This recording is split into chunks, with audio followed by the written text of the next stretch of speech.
Welcome to the e-commerce leader series, the podcast dedicated to helping founders and senior leaders navigate the future of online retail with AI. I'm your host, Brian Kinghorn, Head of Growth here at Luca AI. And today I'm delighted to be joined by Chris Lucas, who is the founder and CEO of Second Sense. More of which later. But Chris, thank you very much for joining us. Before we get into our topics of conversation today, would you mind just telling us a bit about you, your background, and of course, Second Sense?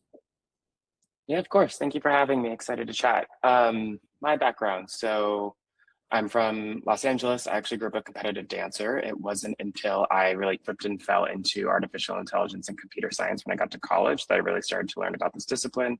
I went to Stanford for undergrad and grad school where I studied the topic. And then I went and worked at Instagram as a senior machine learning engineer for a number of years, writing content recommendation algorithms. So very much in the Silicon Valley AI space. And then I went to Harvard to get my MBA. And coming out of business school is when I decided to start my company, Second Sense. It's an AI luxury resale platform. So excited to chat more about that. Cool. So on that then, just explain for anyone who has no idea about Second Sense exactly what it is that it does. Yeah, completely. The idea is that we aggregate all of the luxury handbag inventory across different first-hand websites, auction houses, and reselling platforms like The RealReal, eBay, Rebag, etc. And we bring that all into a unified shopping front and then use artificial intelligence to unify product data. The headline technology problem, I think, in e-commerce and specifically in resale is that the data is extremely messy and unstructured. So you have the same products being listed in multiple different locations on the internet, but using different taxonomy. There's no way to reconcile those SKUs. And so we're really building that required level of infrastructure to bring the market together into one. Nice. And what was the driver? What was the opportunity that you saw? Like, why did you decide to go into this space? Yeah, it was really born out of a firsthand pain point. I participate in the luxury handbag market as a consumer, both firsthand and resale.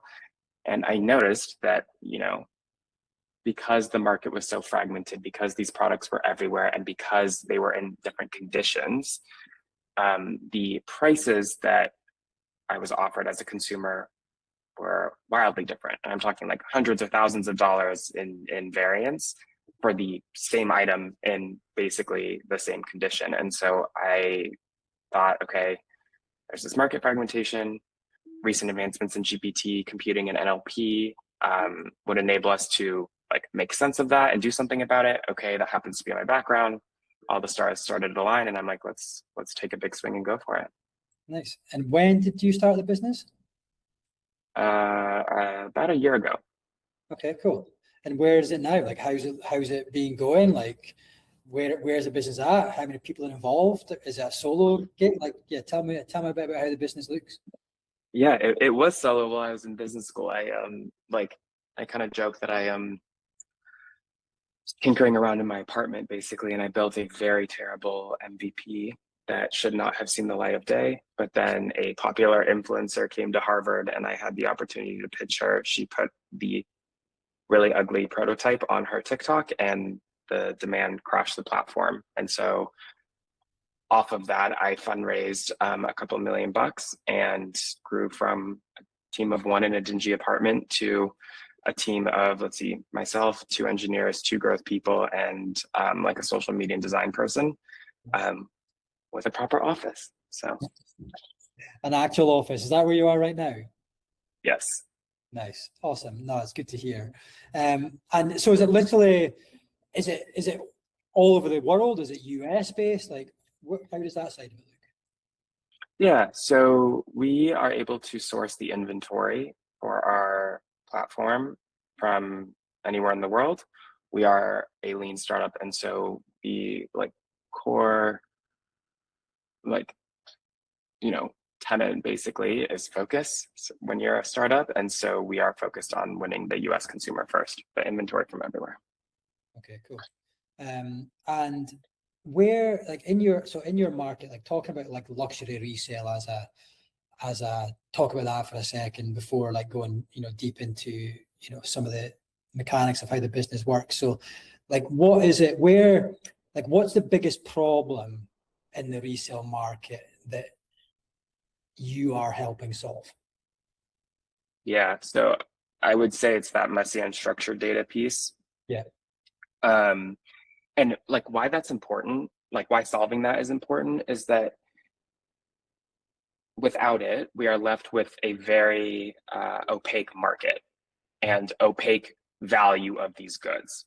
So these are high consideration, high price point items, right? And so think about something like Zillow, or think about something like Carvana or Kelley Blue Book.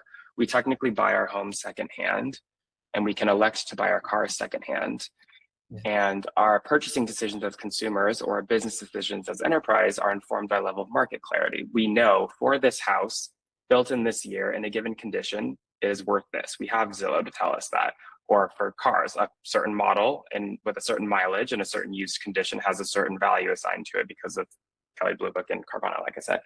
So we lack that same level of market clarity for our consumer goods that we know, use, and love every single day.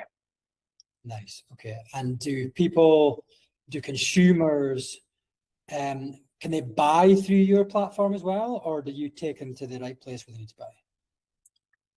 The latter. It takes them. Yeah. Okay. Cool. Okay. Perfect.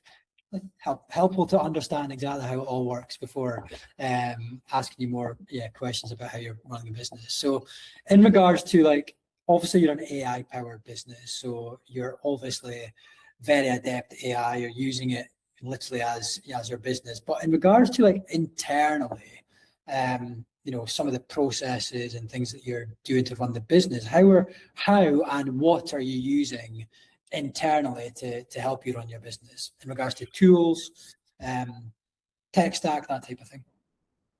Yeah, totally. So we have our hands in all of the foundational model providers. It's super important for accelerating development of the product, for synthesizing insights, for offloading a lot of like manual grunt work, basically. The one caveat that I would say about that is when it comes to certain products or features that we're launching, or when we are, thinking about devising some improvement that we can make, I'm a huge proponent for first doing the manual unscalable thing like upfront, right? Yeah. Like taking yourself on that journey to really like understand firsthand like what the entire workflow is, and thus then you can build upon that and automate it. I think sometimes where you can end up in a situation where you kind of build the wrong thing, or you optimize the wrong part of the workflow because you don't actually understand it fully inside and out. Okay. And then in regards to building Second Sense to the point it is now, I know you're still new, you're still small, as you said, but I'm sure you're growing all the time. What have been some of the biggest challenges so far that you've encountered, and how have you overcome them, whether that has been overcoming a challenge through the use of AI or not, completely different, like maybe talk about the human aspect for it that we tend to take less time to speak about now. At the end of the day, there's still lots of humans in business. So yeah, biggest challenges, overcome whether it's AI or not. That's an interesting question. I think as it relates to AI, I think that the biggest challenge has honestly been keeping up with the pace of development and innovation around you, because if you get too in the weeds and too isolated within your own company and its own operations, you can really miss out on what else is out there and the strides that people are making that could ultimately help your business if you just take the time to like pick your head up and really look around. That includes like something like different like LLM coding tools, for example. Yeah. First you use Cursor, and then you realize like Claude Code has gotten better, and then like Cognition has come out with an even better product, and like I've had to remind myself basically and like block off time on my own calendar every month to like have that reflection. Yeah. Nice. And then from a non-AI perspective, so what's been some of the challenges or learnings, key learnings from, the human aspect of building a business, taking on teams, that type of thing? Yeah, I have like one of my Can't say too much. no, I'm kidding. I think I think the biggest realization from going from like a student in business school, intellectualizing entrepreneurship and hypothesizing about what would you do in this situation with like a case protagonist and they're faced with some issue, right? And you just kind of observe it from afar and give your opinion, to actually now being in the arena and calling the shots. I think I mean, there's an obvious like step change there, right? Where like the stakes and actually matter, and you're accountable for the for your decisions and the outcome of them. I think like one thing I reflect on is that going into founding, I knew that there was going to be a lot of work, and I just kind of thought that, oh, it's because there's a lot to build, and that's absolutely true. But also I realized since growing the team and whatnot is that there's also a lot of work to do, just because the founder, in my opinion, should set the ceiling for how hard anyone is going to work at the company, and the founder sets the ceiling for how much anyone is going to care about the vision, about the product. And that like shift came from like actually hiring a team and actually having people behind me that you have to like convince that the thing that you're building is worth building. And you couldn't get that from the classroom. Yeah, nice. And then what's on the flip side, total flip side, what's been easier than expected so far in building a business? The supply side. So this is actually a shift also from like the classroom to being in the arena. So in the classroom, when I was talking to people about this idea of aggregating this fragmented market, aggregating the inventory across the real, bag, fast shop, whatever, and bringing market clarity to this industry, the first like pushback I would receive is, why would those vendors want to work with you? You are bringing transparency to something that they theoretically benefit from, like pricing and whatnot, staying opaque. And that thought alone could like prevent you from starting this company, right? Because you're like, oh, that's a non-starter. You can't get the supply side to get on board, so why bother? Thankfully, that has been not the case at all. So we work directly with the Rail, with eBay, with Japanese suppliers, with First Dibs, like any big name that you can mention in the space, we have a direct partnership with and a direct product feed. And so and I like that was a nice learning, basically, because that could have been much harder. I thought I went into this thinking I have to go through this whole elaborate strategy where you start at like really small suppliers and like mom and pop shops, and then you like get them on the platform and you slowly like social climb your way up to the big names, but it ended up not being the case. And then on like the customer side, so I'm sure obviously you built this business because you understood that, you understood customer behavior, and this is the way that the world is going. It's proving its worth. But like, what have you learned so far about customer behavior specifically? Like, how are they using your platform? Whether that has surprised you or not? Like, what have the learnings been from a customer perspective?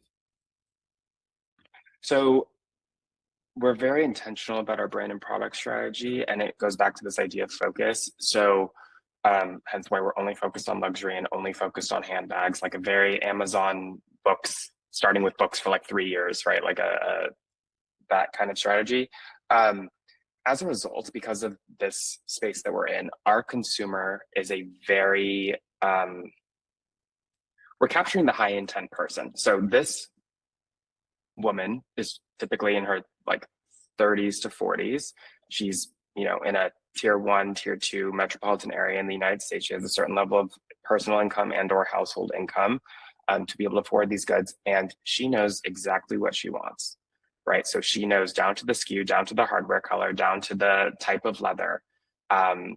It's a very sophisticated, like savvy shopper with a certain like value consciousness bend, right? So this person still uses like Expedia or Kayak or Google Flights, or shops at Whole Foods post acquisition, not like pre Amazon acquisition when the prices were high. And so, as it relates to like fashion, which we don't spend a lot of time thinking about like the fashion industry, because we see ourselves a little bit differently, but like in fashion, it can be a very trend driven industry, very temporal, very like influencer inspiring you or influencing you to like get something, right? And actually what we found is the core user that we're after and that we're focused on is kind of agnostic to those trends. Like they know the SKU that they want and how, like, because it will like retain value over time. Yeah. So are they coming on to your site knowing exactly what they want in the right condition at the right price? Are they just waiting for the right moment, or is it, because I think could you set price alerts and things like that as well? So are they, is it, it's obviously not an impulse thing, I would assume. They're taking their time, they're researching it. So yeah, what's the biggest driver for them? Is it just price, or is it the right moment in time? Best condition, lowest price. Okay. Definitely. So like before Second Sense, you're right. These users would build their own mental model. So they would like go and research across the market and build their own model of like, what should this go for in a certain condition? But now we're just, making that, like streamlining that journey. Yeah, cool. So they're literally coming on, they're able to write exactly what they want in the search, and it'll bring up a whole list for them, and it makes I suppose you're just making it a lot simpler. Exactly. Yeah. Nice. And in regards to like, do you think so Second Sense is, and I'm sure you might come on to say that this is going to be you guys that are going to do this, but do you think this is an early example of what shopping will become? Like we're hearing more and more about like AI in, for a typical e-commerce brand, that, the shopping is going to be done in the ChatGPT, in Claude, and, all these sorts of things. That is where the shopping is going to happen, but it hasn't really transpired fully yet. Do you think that Second Sense is an early example of what shopping will become? Obviously, yes. I love this question because ultimately, hot take, like I don't care. Like Yeah. we don't care what the application experience is going to be. Like, and it's a very intentional strategy because our thesis is that when you think about the AI landscape, you have the stack where you have the data layer, the modeling layer, and the application layer, and then the hardware layer that underpins the entire thing. Yeah. So we see any advancements at the modeling layer, the application layer, and the hardware layer are scorched earth competitive territory. Any advancements in any one of those parts of the stack are democratized throughout the industry, right? Yeah. Like each new foundational model provider releases a new model. Okay, that's the best model, and they happen weeks or months apart. Application layer, the cost of developing a new application or a new UI UX is nil. Like it costs nothing to develop, so you can't build a moat there. True defensibility is built at the data layer. So that's really what we're focused on. And when I say we don't spend a lot of time thinking about us like the fashion industry, we're really just focused on like thinking ourselves as like an AI data company. So what that means for us is that if consumers are still shopping in this e-commerce 1.0, like I go to a website, I find what I want, and I, what Second Sense is currently right now, great, we can build that today. If it flips tomorrow and everyone is querying for luxury handbags through ChatGPT, that's also fine because we have the thing that you need in order to win in that market, which is the data. And then if it switches to, I don't know, like text messages or some dude riding by on a horse with like a paper, like delivery of like what, like the catalog they want, it could go in any which way. So long as you have the data, like I believe we can win. Yeah, nice. And what is the plan for, the business? What is the plan for Second Sense over the next, say, year, 3 years, 5 years and beyond? Mm-hmm. Okay, so the next year we will be going back out to market for our second institutional raise. That's what the team is working towards right now. I think the 3-5 year plan, we're focused on this consumer wedge right now with the platform that we have, But again, since it's all about the data, we have that market comprehensive like data lake of all these SKUs trading at different prices across the luxury handbag market. Being able to spin up like enterprise solutions basically for pricing or even appraising, or helping sellers, so helping those actual marketplaces themselves like streamline their inventory management and their pricing, like are all like valid monetization paths, because you just have the crown jewel, which is the data. Yeah, nice. And then on to some more rapid fire questions. This is just like quick, whatever comes to your head first. And this will lean into this will lean into you as a consumer, but also the data you've got at the business. So first one would be, what's the most searched handbag brand on your platform? Hermes. Okay. And what, in your opinion, is the most underrated luxury handbag brand? Louis. Okay. And then on the flip side, the most overhyped? Gucci or Louis Vuitton. Okay, cool. And the most important trust signal in resale? What's the most important? Authenticity. Authenticity, cool. One thing, so whether they're buying through Second Sense or elsewhere, whatever, what's the one thing that shoppers should always check before buying? The images, but specifically pay attention to anything not photographed or included in the images. So if you think about the handbag, think about all the sides, what's missing. Yeah, okay, cool. Good advice. And then I suppose this will maybe be similar, but if you're buying a resale handbag for the first ever time, so this is someone going on and buying for the first ever time, what's the mistake that they often make that they can learn from? The mistake that they often make that they can learn from? The advice from you to avoid them making that first mistake.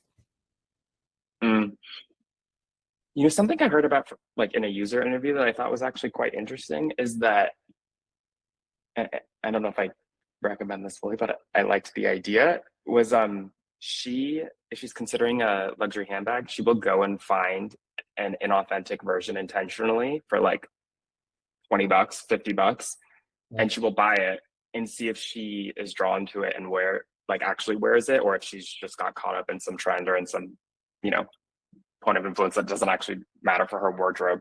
And if she finds herself actually gravitating towards it and it's actually providing functional use, then she will invest the real capital to get the real thing. So I thought that was cool. Cool, nice. And then one AI prediction for e-commerce. I know that's a big question, but just like one prediction you see happening for AI and e-commerce. iMessage based. Okay. Yeah, I agree. I know over in Europe here, we've got WhatsApp. I think WhatsApp is totally underutilized. I know it's not used as much in the US, but I've started seeing things creep up about that as well. So, and then finally, what's a brand or a model that people should watch for now? So it might not be the most well-known or most trendy, but something that's like something that people should watch out for. Oh, that's a really good question. I'm going to go with the Chanel 25. Okay, cool. Doesn't mean much to me, but I'll look it up after this. And then I suppose before we start wrapping up, then where is the best place for people to follow along on the journey? So that would be you and your journey and the business. Yeah, definitely. Our platform is secondsense.co, one word, and our Instagram handle is Second Sense Co, and our TikTok handle is Second Sense Co. Cool. And my LinkedIn is Chris Lucas. Just Lucas, nice one. Perfect. Well, thanks very much, Chris. It's been an absolute pleasure having you on the podcast. It's been really interesting to hear about the business. So yeah, thanks very much for being on, and all the best.